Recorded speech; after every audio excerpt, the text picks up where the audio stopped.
Olá, pessoal! Hoje nós daremos continuidade ao nosso estudo da educação de jovens e adultos, contribuições de Paulo Freire. Sejam muito bem-vindos à nossa terceira aula. Hoje nós vamos dar sequência à aula anterior e vamos estar abordando o tema A Revolução em Angicos. Com a problemática em torno do analfabetismo, ações regionais foram desenvolvidas e assumidas pelos governos locais. Assim, com a participação de Paulo Freire na década de 1960, um audacioso programa foi colocado em prática. Iniciamos a discussão situando o período. João Goulart assumiu a presidência da República no dia 7 de setembro de 1961, época em que o país vivia um momento de agitação no campo político e social, ao passo que o governo empenhava-se com o desenvolvimento econômico. A sociedade se organizava frente às questões de desigualdade social e ao analfabetismo. Por sua vez, o estado do Rio Grande do Norte, governado por Aloysio Alves, desenvolveu um projeto juntamente com a Secretaria da Educação, visando diminuir o elevado índice de analfabetismo no estado. No período, Angicos possuía um grande número de analfabetos e, considerando essa situação, a cidade foi então escolhida para ser o local da primeira fase desse projeto. Conforme Pelandré, a Secretaria de Educação e Cultura do Rio Grande do Norte saiu à procura de metodologias alternativas de alfabetização, cujos resultados pudessem ser obtidos nos prazos que haviam sido comprometidos. Com tal característica, lembrou-se de Paulo Freire, que já vinha desenvolvendo trabalhos de alfabetização com pessoas adultas. Vale ressaltar, pois, que a história de Angicos tem importantes antecedentes, visto que, no decorrer de toda a década de 1950, Paulo Freire reuniu experiências no campo da alfabetização de adultos em áreas urbanas e rurais próximas a Recife. Assim, percebeu que os caminhos utilizados na alfabetização de adultos eram os mesmos para alfabetizar crianças. E com sua experiência nos trabalhos que vinha realizando, entendeu que esse caminho de alfabetização para o adulto era inapropriado. Diante de suas considerações, Freire então criou no início dos anos 60 uma nova proposta de alfabetização para jovens e adultos. Paulo Freire, ele não concordava com essa forma infantilizada de alfabetizar os adultos. Era utilizada a cartilha, a mesma cartilha que utilizava para as crianças, eram utilizadas também para os adultos. E Paulo Freire não concordava com essa forma de ensinar. Ele achava que o adulto se sentia ridicularizado.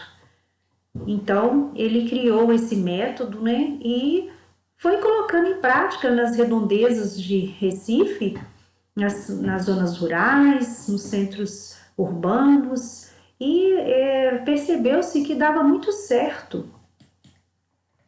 Nesse contexto, a experiência de Angicos surge de um convite a Paulo Freire no ano de 1962 por Calanzas Fernandes, na época secretário de Educação do Rio Grande do Norte. Calanzas reuniu-se com o educador em Recife para conversar sobre o projeto de Angicos e convidá-lo para conduzir a organização desse plano com base em seu novo sistema. Freire aceitou o convite, mas pediu total liberdade na escolha de seus coordenadores e nenhuma intervenção política. Dando início ao trabalho em Angicos, Freire chamou Marcos Guerra, estudante de Direito e líder estudantil, para formar o primeiro grupo de monitores do projeto em Angicos. Em seguida, com a orientação de Freire, Marcos Guerra e sua equipe instalaram-se em Angicos e deram início à experiência educacional que marcaria não só a população angicana, mas o Nordeste e o Brasil. As características do grupo são consideradas abaixo. A equipe de trabalho, além dos coordenadores, contava com monitores, também estudantes universitários de Natal, estudante dos cursos de Direito, Serviço Social engenharia e entre outros. Filhos, em sua maioria, de famílias tradicionais do estado. Os monitores foram para Angicos durante suas férias de 1963. Nesse período, residiram na cidade e conviveram intensamente com os alunos. O trabalho teve início com o reconhecimento do número de analfabetos de Angicos e com a pesquisa do universo vocabular daquela região. Desse universo foram retiradas palavras e temas geradores que seriam utilizados no processo de alfabetização dos jovens e adultos. Ressalta-se que as palavras e temas eram escolhidos de acordo com a importância e significado social para o grupo envolvido. É nesse sentido que Freire esclarece: para ser válida, toda educação, toda ação educativa deve necessariamente estar precedida de uma reflexão sobre o homem e de uma análise do meio de vida concreto do homem, concreto a quem queremos educar, ou melhor dito, a quem queremos ajudar a educar-se. Paulo Freire, ele não concordava, com essa metodologia de ensino infantilizada. Então, ele já havia feito várias experiências na região de Recife, Então, ele convida Marcos Guerra, que era líder estudantil na época, para compor um grupo de pessoas, estudantes, para irem para essa cidade de Angicos, nos arredores de Recife, para poderem iniciar esse processo de alfabetização dos adultos de lá. E então eles vão para essa região e iniciam um contato com os moradores, um diálogo, visitaram essas pessoas, conheceram o vocabulário, e desse vocabulário eles separaram palavras que são chamados temas geradores. São palavras do vocabulário daquela região, são palavras que aquelas pessoas utilizavam ali no seu dia a dia. Eram palavras que faziam sentido na sua vida, no seu trabalho, na sua comunicação.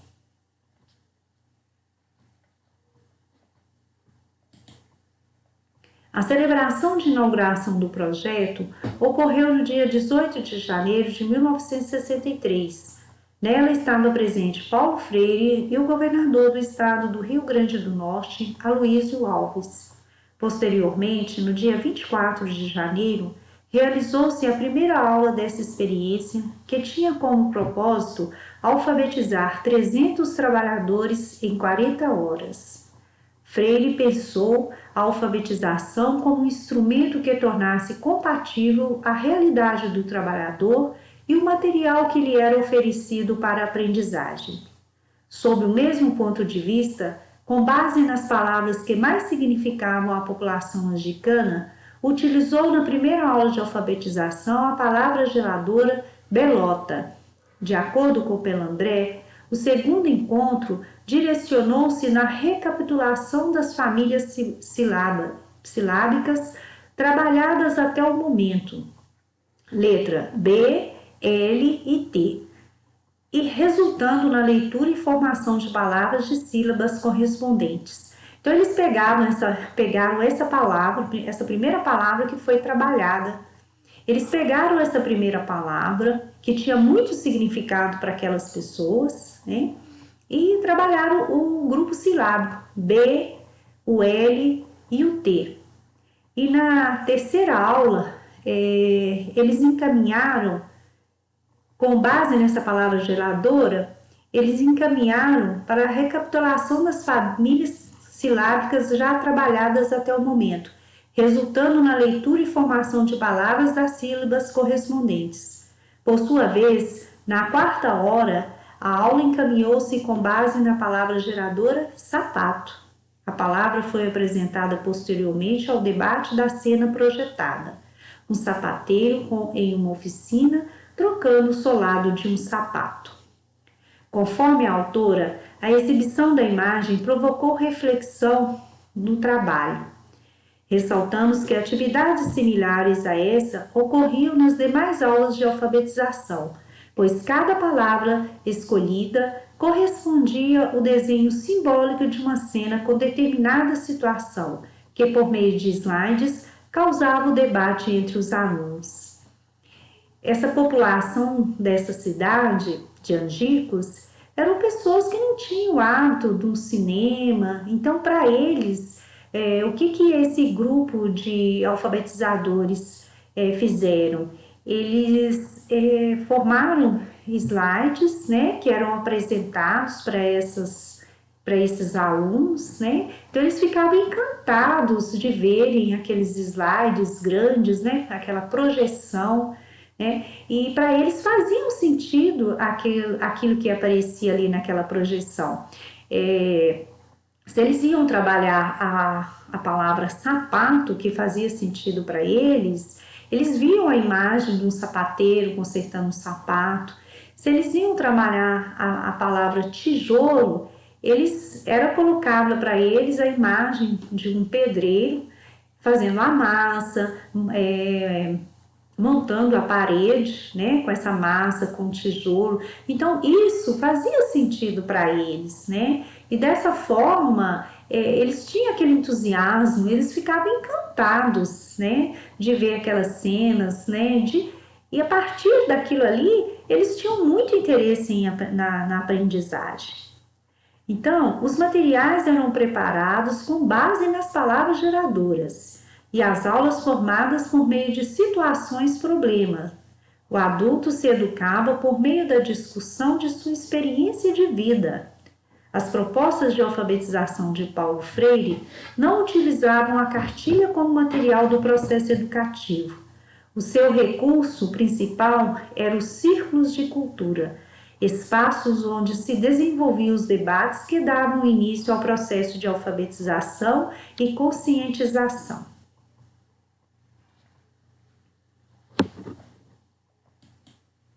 De acordo com Pelandré, as aulas eram realizadas à noite e durante a manhã. E durante a manhã os monitores se encontravam para planejar e refletir sobre o trabalho que vinham desenvolvendo. Ao assistir o vídeo As 40 Horas em Angicos, evidenciamos os encontros que aconteciam à noite. Nesses espaços, percebemos também o encontro de idosos, jovens, adultos e crianças convivendo no mesmo ambiente de aprendizado. Gadotti relata que Freire, em suas aulas preparatórias, perseverava na questão da articulação entre a educação e a realidade, pois, segundo ele, a pessoa tem mais facilidade em aprender a ler e escrever quando o seu aprendizado está apoiado na sua própria experiência de vida. Para Freire, o diálogo é um elemento de suma importância no processo educativo. Em Angicos, percebemos a presença do diálogo na busca do conteúdo a ser trabalhado e durante os encontros de alfabetização. Paulo Freire, ele acreditava que a educação se dava a partir do momento, né, que a alfabetização se dava a partir do momento que fazia sentido para aquelas pessoas o que eles estavam aprendendo. Em Angicos, percebemos a presença do diálogo na busca do conteúdo a ser trabalhado e durante os encontros de alfabetização. Exemplos disso são os monitores que proporcionavam espaço aos participantes para falar sobre o seu dia, falar a respeito de suas compreensões e do que mais gostaram naquela aula. As aulas eram bastante dinâmicas. Além da projeção de slides, os monitores procuravam utilizar diferentes estratégias, jogos e recursos alternativos. Quando os monitores concluíram o trabalho das famílias silábicas, eles fizeram um jornal chamado O Pau de Arara, com frases feitas pelos próprios participantes no decorrer das aulas.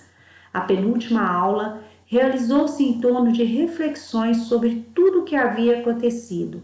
Deixaram de ser analfabetos e tomaram consciência do valor de suas existências e de seus trabalhos. Eles não só deixaram de ser analfabetos, mas eles começaram a ter uma leitura de mundo, uma visão crítica da situação em que eles viviam.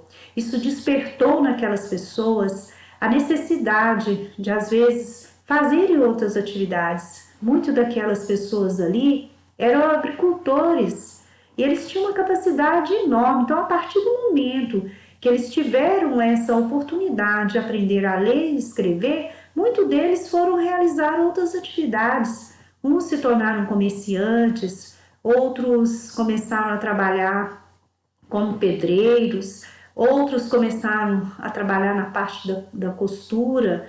Então, o método de Paulo Freire, além de alfabetizar, além dessas pessoas aprenderem a ler e escrever, elas despertavam para a sua realidade.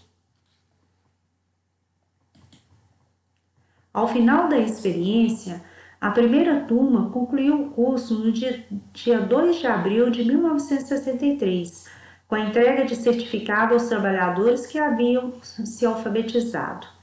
Os resultados obtidos, 300 trabalhadores alfabetizados em 45 dias, impressionaram profundamente a opinião pública.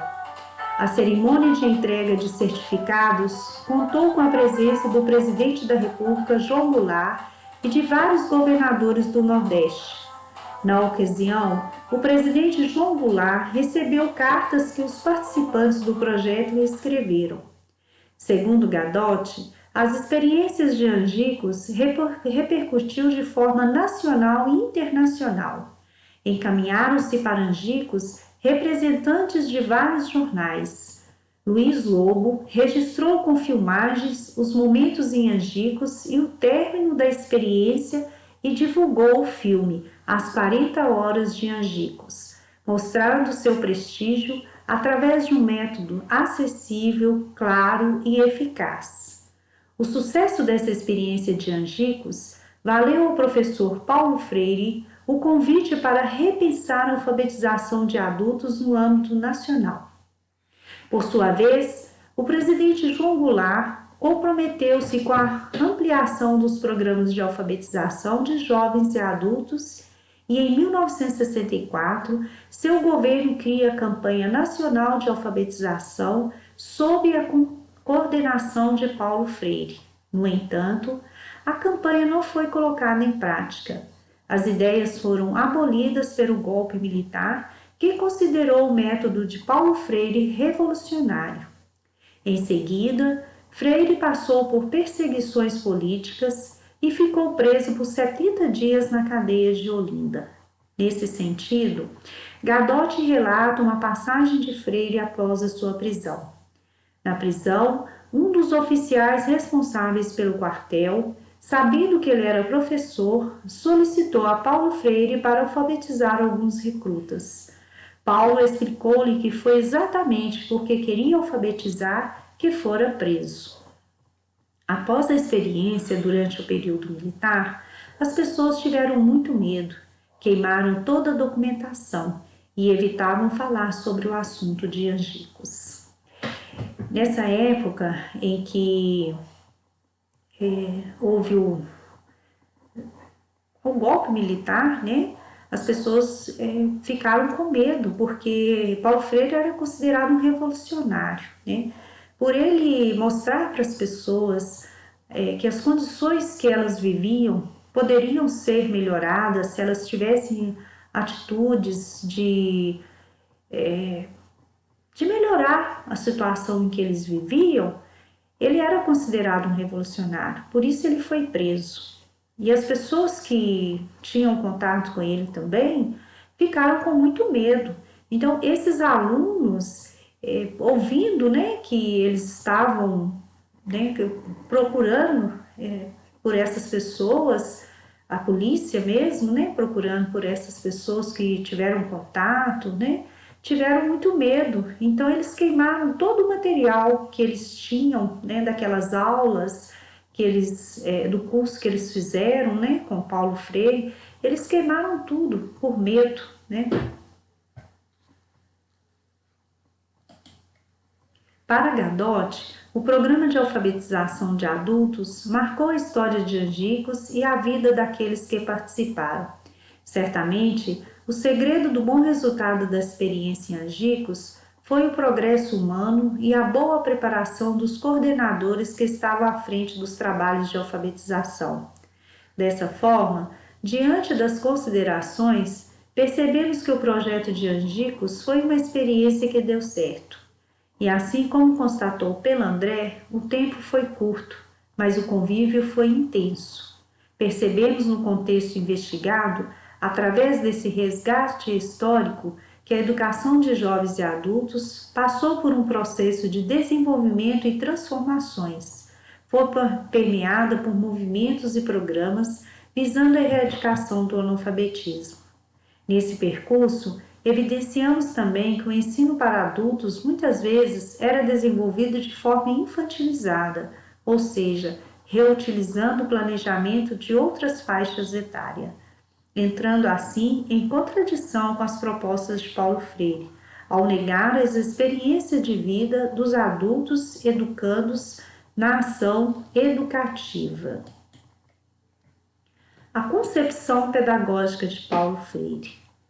Partindo da análise sobre a educação como um processo de humanização, a concepção pedagógica defendida por Paulo Freire na década de 60 é a educação libertadora. Sua concepção tem como característica a emancipação do sujeito perante sua condição de opressão, e suas ideias contemplam o processo educativo como um caminho que prepara esse sujeito para transformar sua realidade. A proposta educacional de Freire tem como concepções metodológicas o respeito ao educando, o diálogo e o desenvolvimento da criticidade.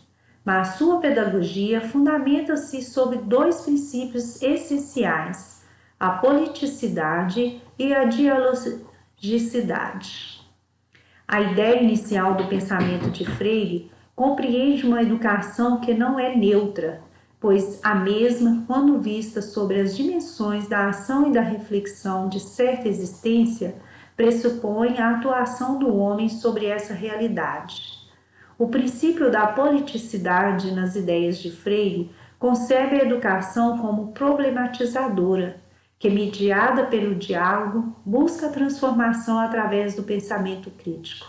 Segundo Feitosa, os processos de aprendizagem da leitura e da escrita no pensamento de Freire são construídos em conformidade com o ato político, pois enquanto aprende a escrever a palavra sociedade, por exemplo, o alfabetizando é desafiado a refletir sobre o seu papel na sociedade. Esse modelo de reflexão impulsiona a superação da consciência pelo senso comum para a consciência crítica, sendo essa nova visão a possibilidade de intervenção dos sujeitos na transformação. Por sua vez, a dialogicidade é uma característica essencial da educação libertadora. Através do diálogo, educador e educando se tornam sujeitos do processo educacional, e os argumentos de autoridade de nada mais valem. Vale ressaltar que o diálogo nos relatos de Freire tem início mesmo antes da própria ação pedagógica, uma vez que essa interação acontece na busca do conteúdo a ser trabalhado. Paulo Freire acredita muito no conhecimento da realidade daquelas pessoas a quem vai alfabetizar, o diálogo, conhecer como essas pessoas vivem, para que elas tenham uma ação transformadora, que elas não só aprendam a decifrar o código de leitura, mas que elas aprendam, que elas tenham a oportunidade de ter uma visão crítica, uma leitura de mundo, do que acontece ao seu redor, que elas possam opinar, que elas possam ter condições de reconhecer o seu papel enquanto cidadão e pessoas de direito.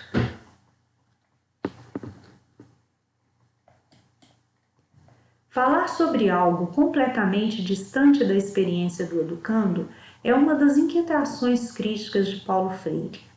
Na educação bancária, o educador apenas transmite aos educandos conteúdos e informações isolados da realidade a qual esses sujeitos se inserem. Essa educação, segundo Freire, transforma a consciência do aluno em um pensar mecânico e não reflexivo. A procura de humanismo nas relações entre os sujeitos, a educação, de acordo com Freire, tem o propósito de causar a ampliação da visão de mundo, e isso acontece quando essa relação é intermediada a favor do diálogo. A educação como prática de liberdade diferencia-se da simples transmissão de informações e vem no sentido de produzir um senso crítico que leva o sujeito a entender, reivindicar e se transformar. Além disso, a educação libertadora resulta na consciência do aluno sobre o mundo em que vive. Refere-se à ideia de que é preciso existir uma troca contínua de conhecimento entre educador e educando. Paulo Freire não considerava seu pensamento educacional como uma metodologia de ensino. Inclusive, Paulo Freire, ele nem gostava de ser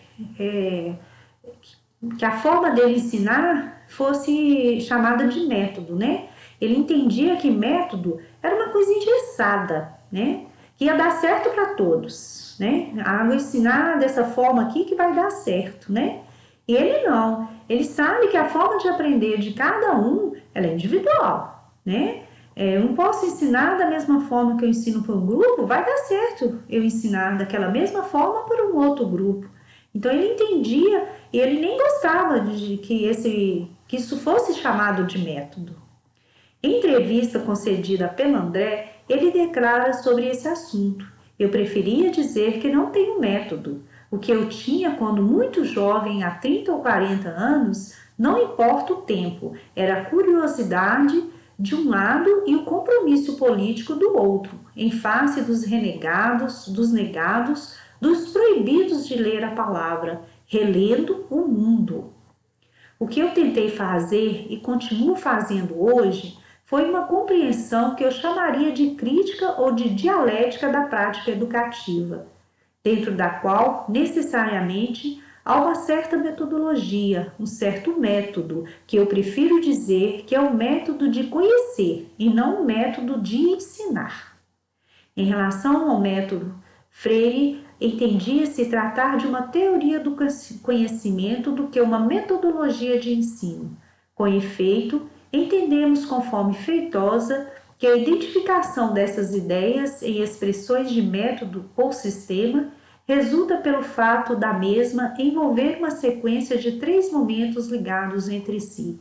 O primeiro momento refere-se à investigação temática, ou seja, é o momento em que se pesquisa as palavras e temas geradores ligados à vida cotidiana dos alfabetizados. Já o segundo momento diz respeito à tematização, isso é, os temas e palavras geradoras são selecionados conforme o seu significado social para o grupo. Por sua vez, o terceiro momento está relacionado à problematização, no qual a visão simples é superada por uma visão crítica possível de transformar a realidade em que se vive.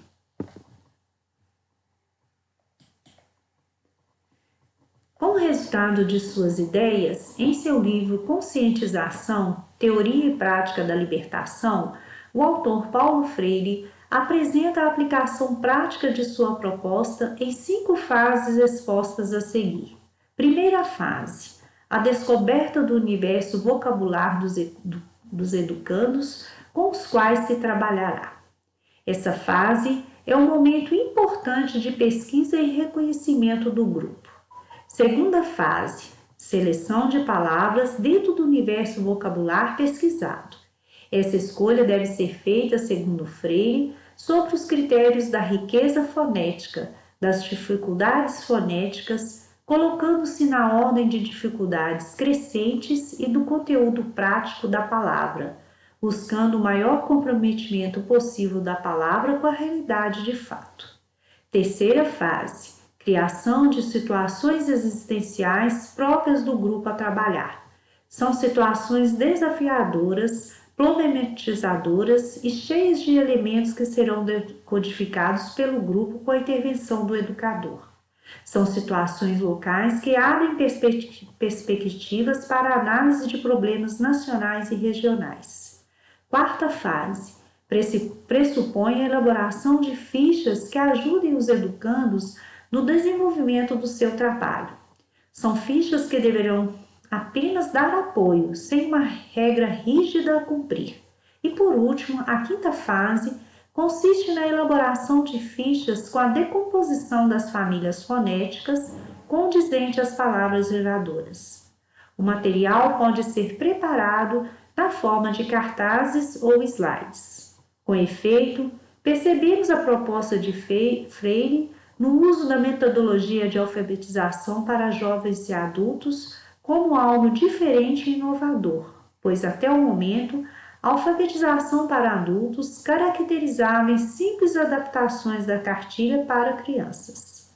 A respeito desse assunto, Vale, Jorge e Benedict afirmam: ao invés de letras e palavras soltas, fragmentadas e descontextualizadas da vida social e da experiência pessoal dos alunos, em um aprendizado mecânico do bar, bé, bi, bó, bu, ou de frases simplórias e alienantes como babá é do boi, Freire sugere partir dos temas geradores ou temas sociais colhidos do universo vocabular dos educandos.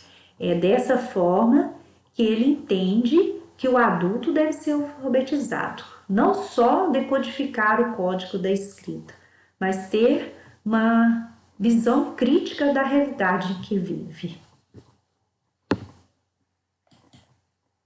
Diante das considerações apresentadas, entendemos a proposta de alfabetização do educador Freire como um processo de conscientização que também proporciona a aquisição dos recursos de leitura e escrita. Percebemos sua concepção como diferente, por tornar possível uma aprendizagem libertadora e não mecânica, por promover a relação entre educador e educando, e a valorização da sua cultura, do vocabulário do sujeito alfabetizando. Agradeço pela participação e aguardo vocês para o nosso próximo módulo. Muito obrigada.